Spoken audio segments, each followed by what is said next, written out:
Welcome to Cook's War Strategy Gaming and another episode of Grand Tactician Civil War 1861 to 1865. We are doing the Battle of Wilson's Creek. If you like these battle recaps and want to see more Grand Tactician battles or even other war strategy content by me, please do not hesitate to subscribe to my channel by clicking the icon at the bottom right corner of the screen. And if you do, I do appreciate it. And let's get on with the battle. Let's go to the main menu. Let's pick Wilson's Creek, Battle of Wilson's Creek or Oak Hills, August 10th, 1861, near Springfield, Missouri. When the Civil War began, the state of Missouri declared neutrality and declared that it would not support either side. On April 20th, a group of secessionists seized the arsenal in Liberty, Missouri, with Missouri Governor Claiborne Jackson calling Missouri volunteer militia to arms, and having obtained artillery from the Confederacy and smuggled it into the militia's Camp Jackson, U.S. Army Captain Nathaniel Lyon, who was concerned the secessionists would try to move to St. Louis Arsenal. Lyon therefore moved first with the Union troops and home guards and forced the militia at Camp Jackson to surrender. At this time, Nathaniel Lyon was a highly regarded general, and a lot of people thought he would be one of the better Union generals in the war. He was extremely charismatic, although as history unfolded, he was a very rash general. After this, the Missouri General Assembly created the Missouri State Guard to defend the state from either side of the war, with Sterling Price promoted to Major General. He was placed in command, fearing secession. The commander of the Union Department of the West, William S. Harney, negotiated a truce with Price on May 12th. Harney was soon replaced by Lyon, now promoted to Brigadier General of the U.S. Volunteers. Lyon then entered into negotiations with Jackson, who demanded Union forces not leave the St. Louis metropolitan area. Refusing, Lyon sent forces to Springfield, captured the capital, and started a pursuit of Jackson and Price. Several skirmishes followed, with the battles of Boonville and Carthage fought on June 17th and July 5th. By the end of July, Lyon had his small army of some 5,400 men in Springfield, and the Missouri State Guard was camped 75 miles to the southwest.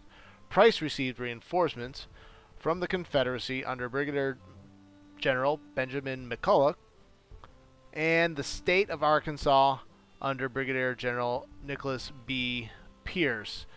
With the number of men totaling over 12,000, Price and McCulloch planned to attack Springfield, but Lyon struck first. On August 2nd, the two armies skirmished at Doug Springs, with the Union emerging victorious. But Lyon, learning he is outnumbered, retreated back to Springfield, with McCulloch giving chase. The Southern forces stopped at Wilson's Creek, their attack being delayed by McCulloch's doubt about the quality of his forces. In a rainstorm on August 9th, McCulloch and Price decided to attack the next day. But once again, Lyon strikes first. His plan is to delay his enemy with a surprise attack and then withdraw to Rolla to reinforce. Colonel Franz Sigel, one of his brigade commanders, suggests a pincer attack dividing the already small force to attack the enemy from two sides. Lyon agrees and marches from Springfield on the rainy night of August 9th, leaving some 1,000 men to protect his supplies. At first light, Lyon's column reaches E.B. Short's house, with the first enemy elements in front of him on high ground overlooking Wilson's Creek. Sigel's column is still on the move and would arrive only within the next hours. The first major battle of the Western Theater is about to begin. Let's take a look at our starting situation and our starting forces. We are at the EB Shorthouse. It looks like we have Nathaniel Lyon, George Andrews, 3rd Brigade, 4th Brigade, 1st Brigade. Let's zoom in here. It's the early morning hours, it looks like, and we are already in visual contact with, looks like, enemy or rebel cavalry troopers. Here's Samuel Sturgis's 1st Brigade. We've got the town of Edward as an objective held by the Confederacy, a neutral objective at a crossroads near Wilson's Creek, indicated by the white star. We have Wire Road held by the Confederates. So those would be the main objectives.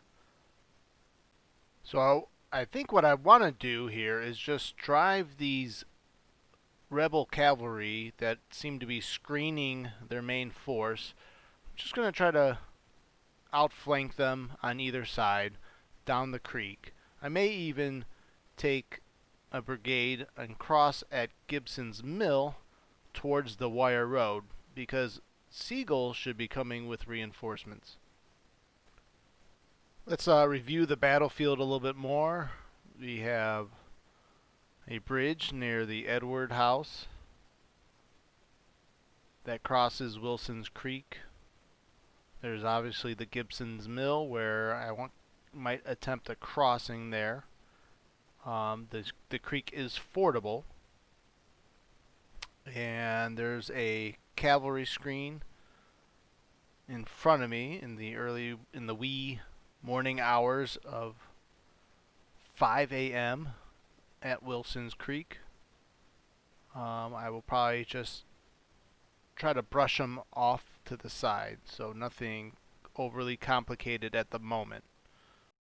Here we have Colonel George Dietzler's brigade, who is on my left flank, and he will hug the creek line here and try to outflank Stevenson's brigade.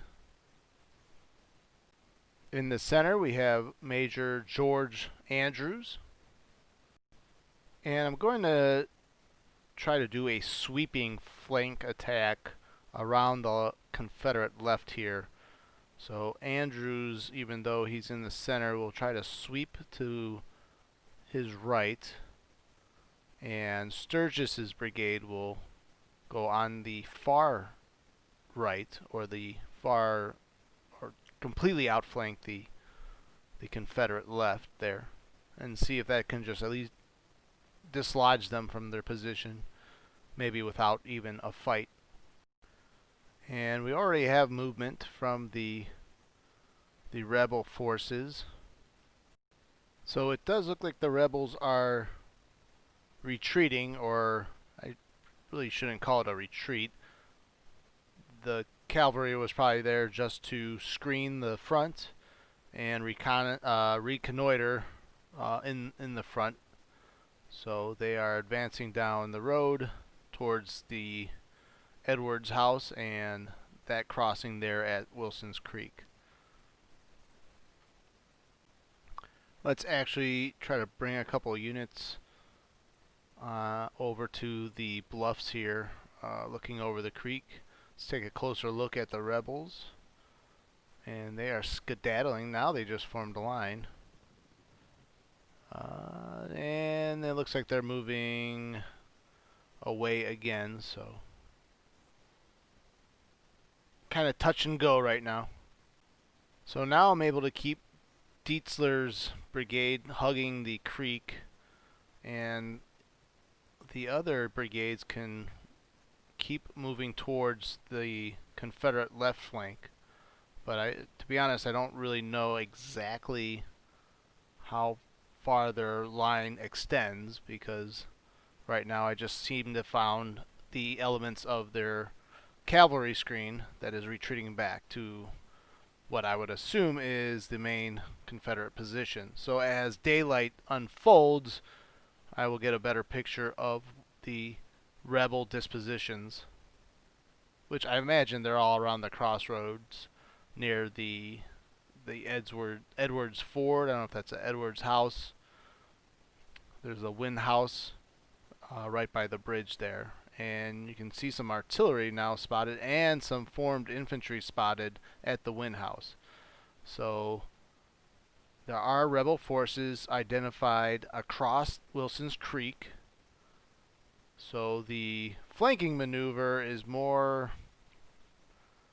kind of pointless right now, as I don't see any other rebel units on the other side on my side of the creek.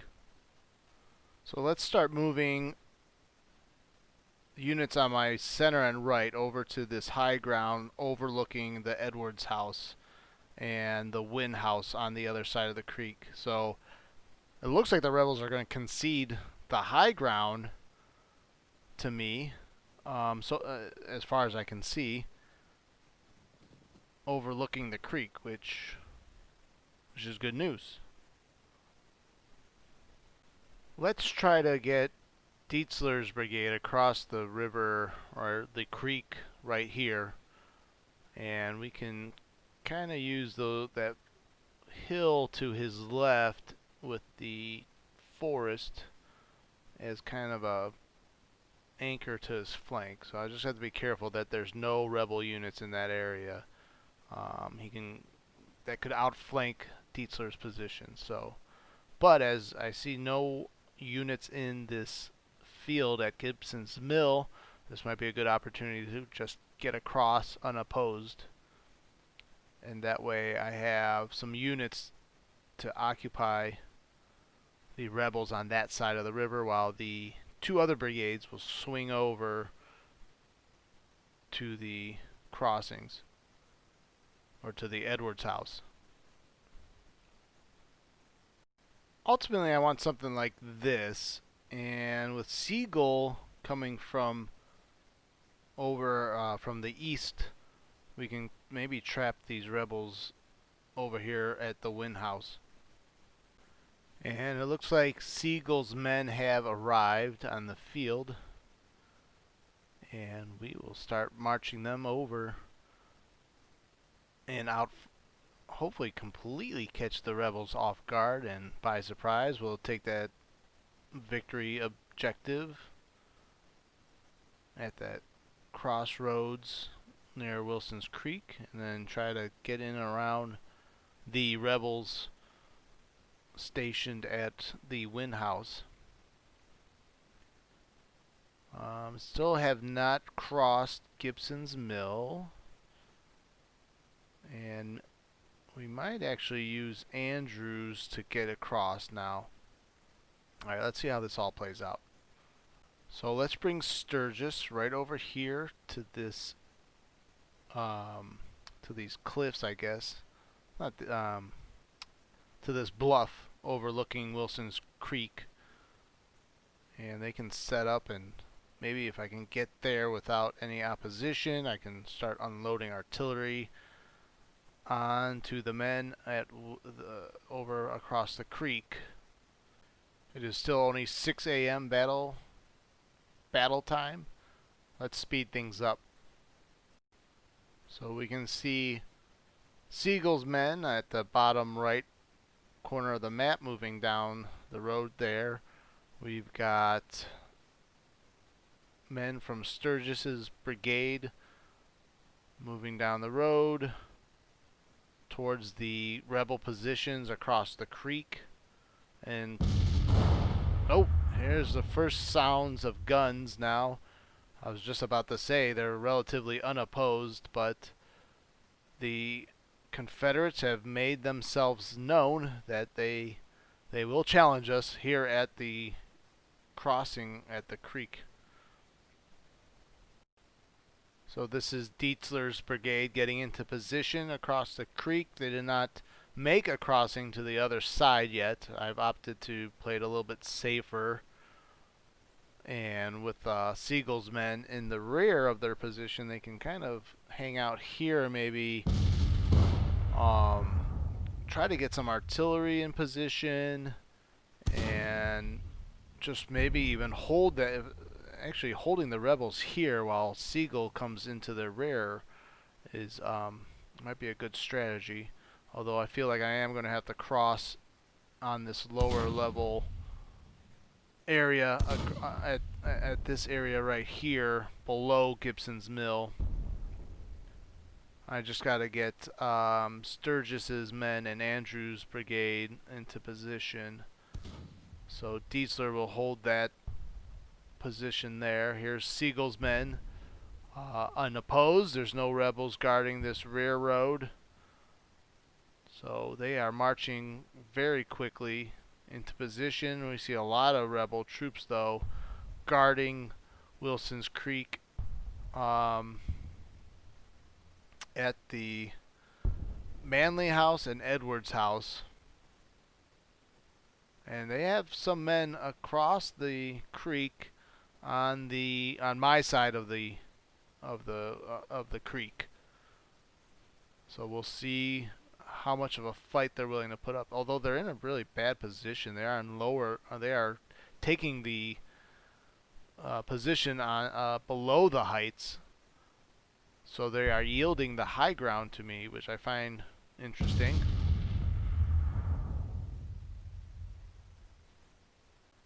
Let's get James Toten's Napoleons into position here. So I have artillery pulled up into the front, unlimbering and getting ready to throw some shells down into the valley here. I've got cavalry under Canfield to help guard against any kind of counterattack against the battery here. And I am bringing up infantry to support. Alright, let's zoom out. So Andrews actually was ordered to get around Dietzler and take Gibson's Mill over there. So Dietzler is now the center of the position. And Sturgis will bring up the right of my position near the Manley House and the heights looking over the creek. And we'll try to bring Andrew's men through the farmhouse and maybe even take this high ground here in front of the Ray House and Wire Road. We are now 7:30 battlefield time, and the rebels are trying to dissuade my units from attacking their position. They are throwing some artillery shells in my way. The rebels, I guess, have decided to stay on the other side of the creek, except for over here at the Edwards cabin. But they are on the lower ground on the other side of the creek. I can easily now take the higher ground facing the rebels. It's just a matter of time before I can get some artillery into a good position and just start firing down on the lower end of the creek.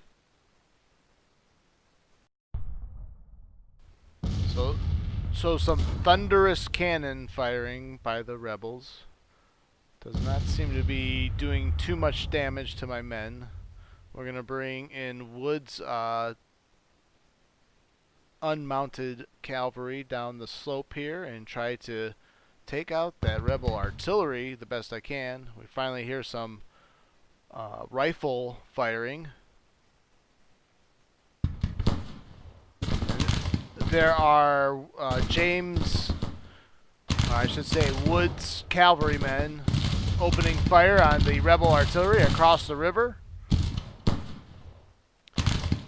There are now men from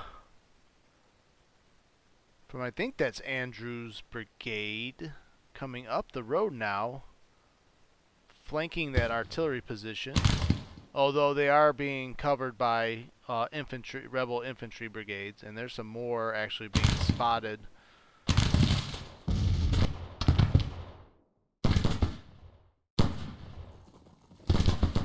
So Union artillery is in position, and there's a lot of rebels to confront. But like I said before, we're in a good position here. And now I'm actually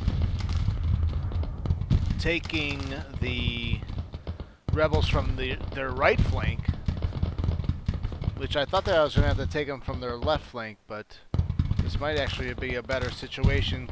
I can cut them off from off the wire road here, which is an objective. So that's part of the adjusted plan here, is if I can outflank the rebels on their right flank, I can capture the wire road.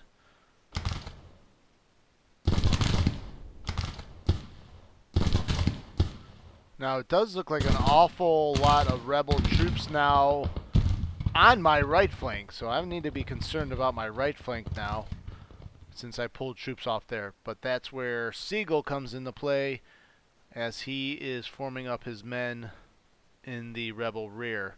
I don't know if that rebel cavalry unit behind their lines, I don't know if I'm spotted by them at all.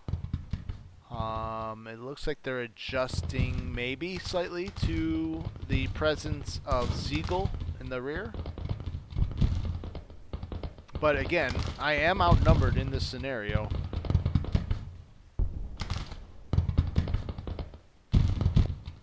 Let's take a look at the progress Andrew's brigade is making near the wire road. Still no opposition, and we can probably fall on the Confederate right flank here.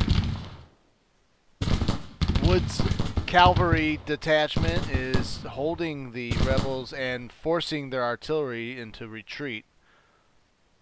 And now I have Mitchell's unit coming down the road here in front of the Wynn House. And I have Bates also joining Mitchell's regiment. And oh, they just received a huge volley of fire though from the rebels. They really need to get in position. They're taking on all kinds of fire now.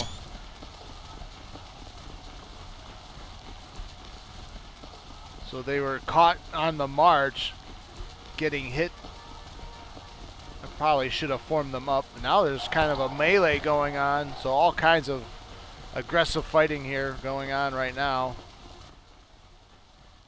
We just hit the 8-hour mark, and Mitchell's men are trying to just take over the Wynn House by force. Let's get Bates across the creek here, and let's see what's going on at the Manley House on the bluff overlooking the creek, where the creek branch meets. They convert a confluence here. So Sturgis's brigade holding position. It looks like there's some rebel activity moving up the slope here. It's that Slack's brigade, Reeves cavalry regiment coming up the slope here, and they're marching full force. So right into, I have artillery fire right there. Toten, who's moved over to the flank here. I don't remember ordering him over there, but okay. Maybe I got worried about his being overexposed, but let's get him back into a position to fire down from the high ground. But it looks like the rebels are going to try to force me off the high ground here. Now we hear some gunfire popping off now. And fierce fighting near the Wynn House. Yates's regiment coming over in support of the attack on the Wind House. And Sigel now struggling through the wooded terrain though, and his advance is completely grinded to a crawl, which that's not very good right now. But hopefully they can get into position in time.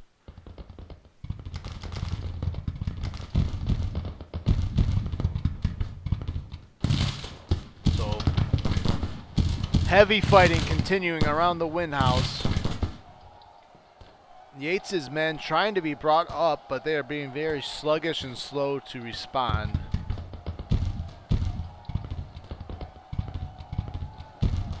You can hear the rebel yell.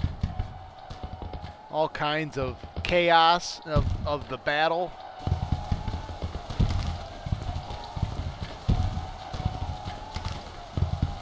Hard to see exactly who's winning, although if you look at the top of the screen, you can see the victory bar slightly in the Union favor.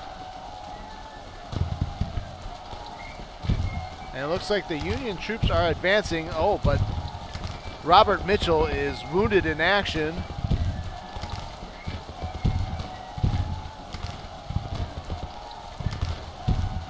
And Yates's men still very slow to respond. I can really use them to hit the rebel flank here. And here they're starting to form up to move. Now it does look like there are some shattered rebel units, so that is very good. I have some Union troops near the Wire Road taking that objective. Looks like we missed some serious fighting going on right here. It looks like a lot of Union troopers on the ground. But it looks like they have repelled a rebel assault. And I have Toten's artillery unit getting back into a better position on the heights here. We can look at the field of fire for the artillery. So very good range there and field of fire to keep the Confederates at bay. Let's take a look at the fighting continuing at the Wind House. It looks like the Union troops have it under control for now. But still some melee fighting going on.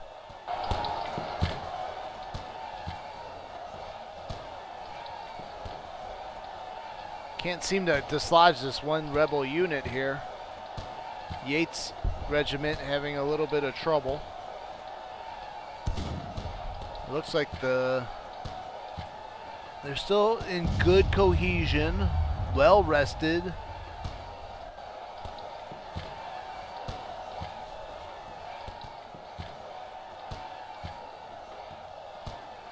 Well, it looks like the unit is starting to falter. Cohesion is failing. Now they are disrupted. So hopefully they can hold it together. Do have Steele's regiment that took the Wire Road. So now we've taken the objective on the Wire Road. And we have the rebels kind of mingling along the creek here. The Wind House is almost secured.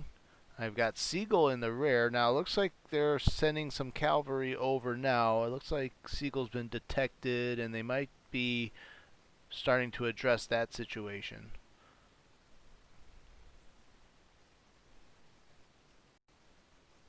So Sigel's got to be careful here. He's got some very good terrain for defense, because it looks like the Confederates are marching a few regiments now to confront Sigel and secure their rear area. And Sigel's been really slow now after a good initial start. Now I've got the shattered rebel units and Steele's regiment coming down the road. I've got the rebels kind of in a vice. Hopefully we can kind of clamp down on those and eliminate those units. The only objective yet taken is the Edwards house. Now there is a counterattack forming by the rebels up the hill near the Manley house, and they still have a lot of men left, so they can still pack a lot of punch. Heavy fighting going on now. Oh, and the rebel unit just shattered before I zoomed in here.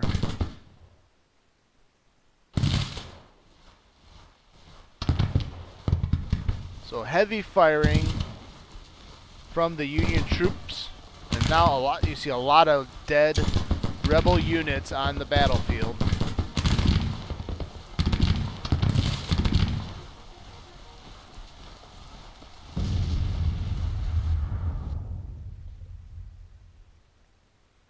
So good defense of the Union flank. If you look at the top of the screen, you can see that the victory bar has shifted towards a Union minor victory at the moment. Really need to get Sigel's men into a good position here. They're starting to move a little bit faster, so that's good. It is now 9 a.m. battlefield time.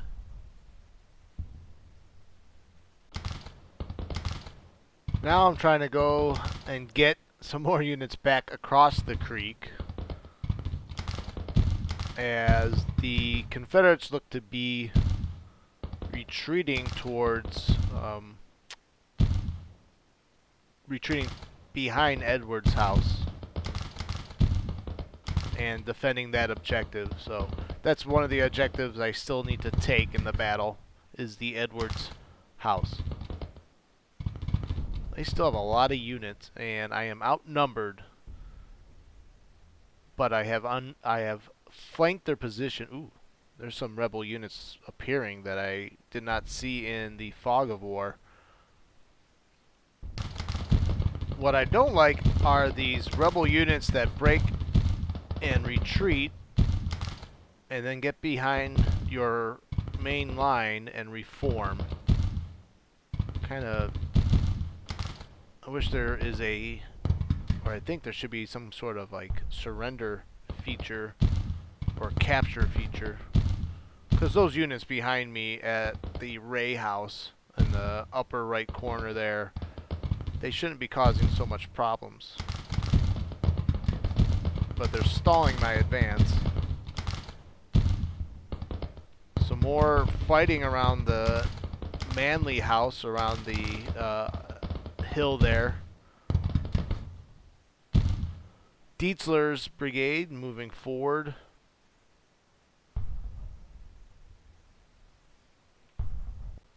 The rebel units all reforming around the branch of the confluence of the creek there near the Sharp house.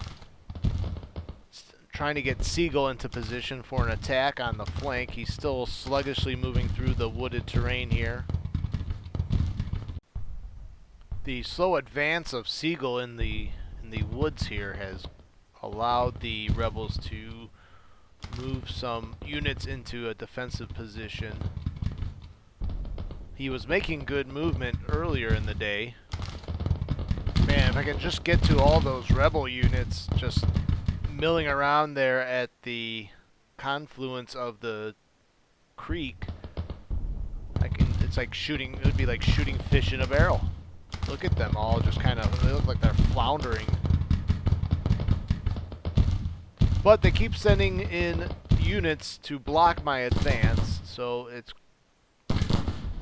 getting a little bit tricky. It looks like I have some units breaking and running now. Who is that? Oh. That looks like Osterhaus's unit that is breaking and running on my right flank, leaving that artillery exposed. So lots of gunfire. It looks like the rebel main force is in good condition, even though they have a lot of routed units. They just have more men than I'm just outnumbered. Let's bring Steele back over here across the creek to reinforce the right flank. Now I've got Oh, now I've got Sigel in a predicament. In a crossfire.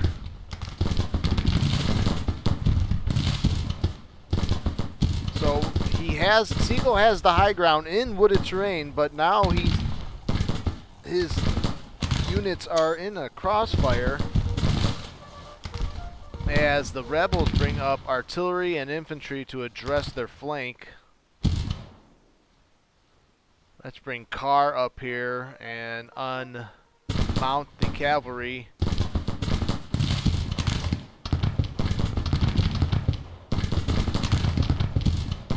So hopefully the terrain will give...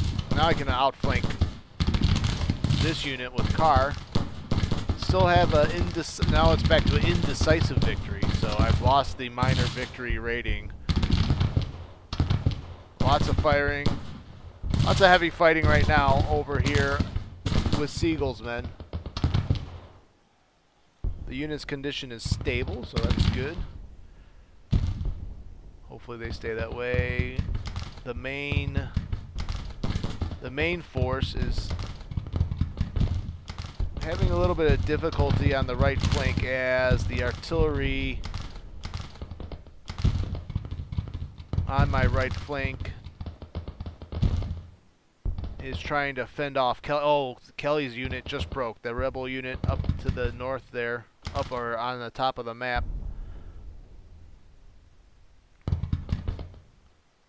And hopefully I can secure that objective. It's so close. But I have 3 units there retreating down the creek now, so those are units that I cannot... Oh, now I have Sigel's units are routing. So it looks like the flank attack is breaking apart.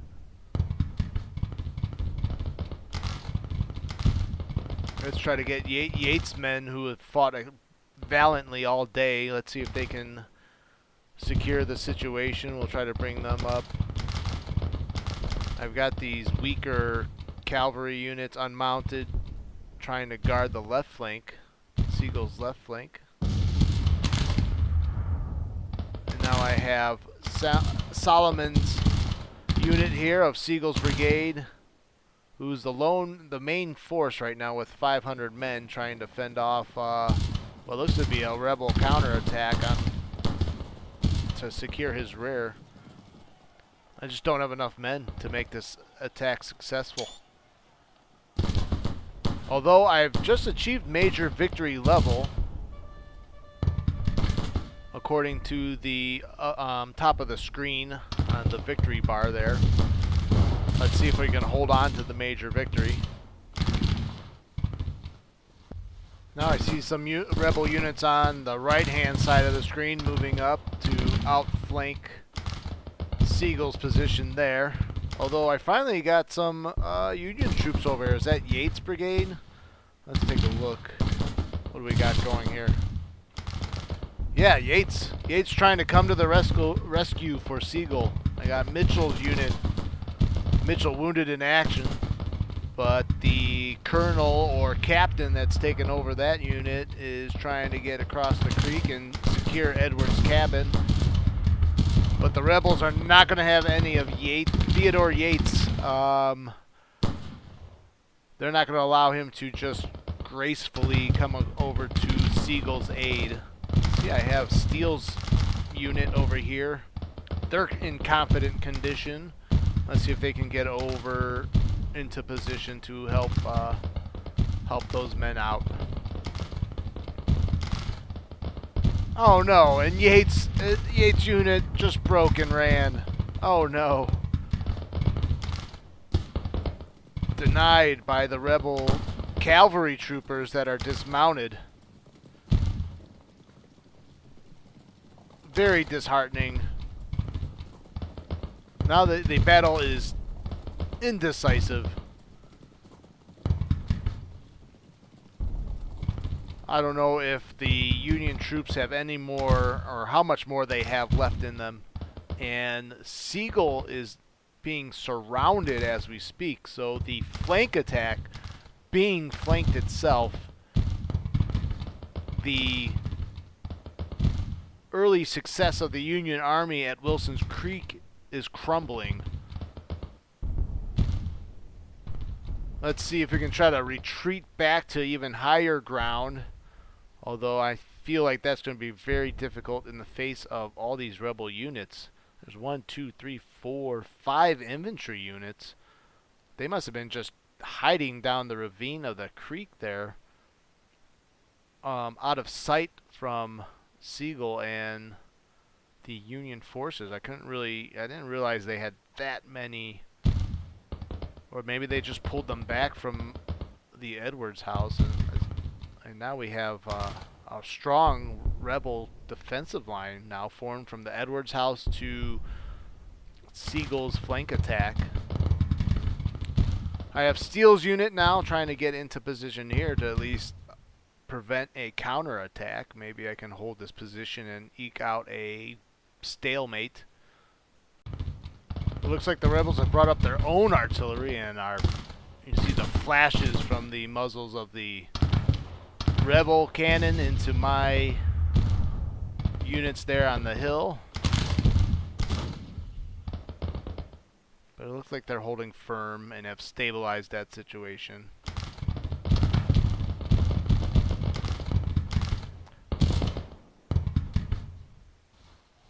So fighting still going on at the Edwards cabin. But a counterattack by the rebels against Mitchell's unit. I don't know why Mitchell's unit, though, is cockeyed there in a column formation. These look vulnerable for sure. Let's try to wheel them into position.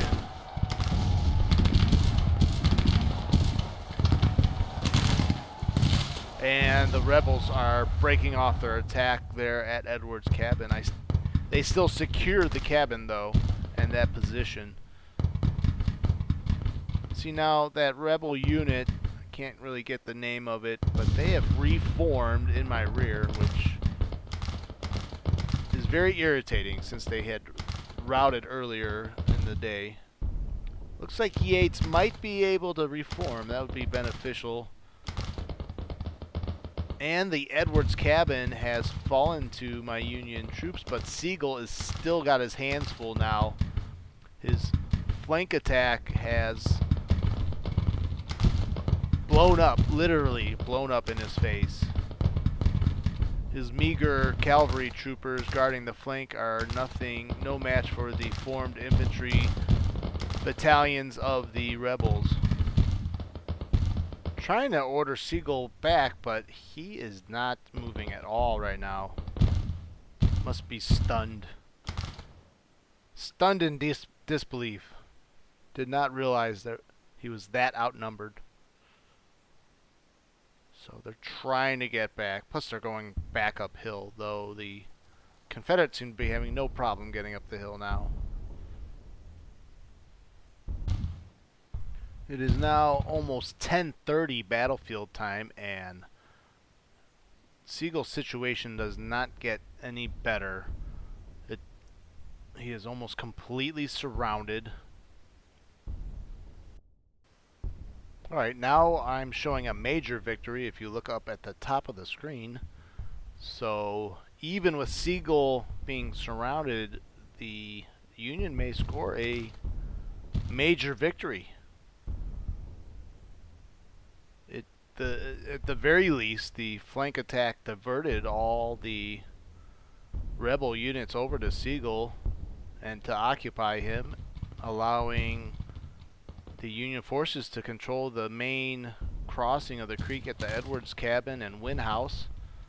They also control Gibson Mill and the Wire Road. So strategically, it's a major victory. Oh, there it's as I'm talking, the victory becomes indecisive. So just like that, I don't know what caused it to move down. Now it's major defeat. So from major victory to major defeat and that's how it's going to end. The battle is lost. The morale of your troops has cracked. Try to organize an orderly retreat within the given time. Depending on the units engaged, your troops need more time to withdraw and may suffer additional casualties. Oh, so the morale of my army has... I didn't know they fought really hard. I guess I pushed them too hard.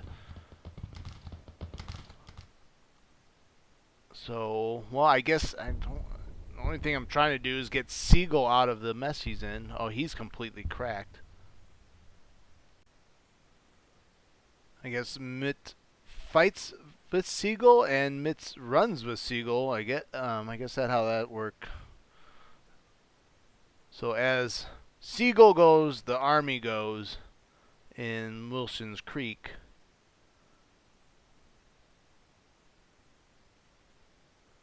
So I guess I just try to retreat to these exit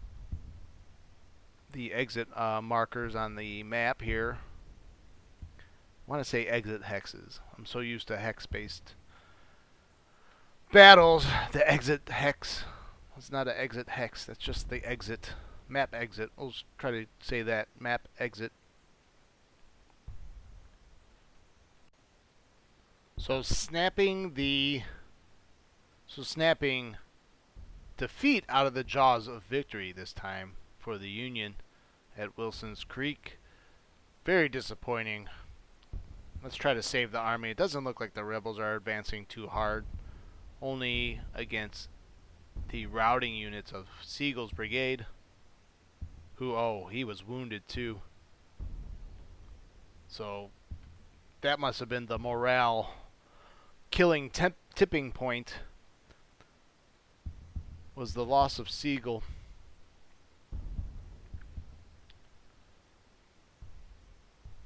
Well, very disappointing. Oh, we're back to indecisive now. So it looks like the retreat will be orderly. I think the Confederates are just as demoralized as the Union. Alright, here are the battle results. Withdrawn. All of our units have withdrawn from the battlefield, although the battle is counted as a loss. The troops are retreating orderly.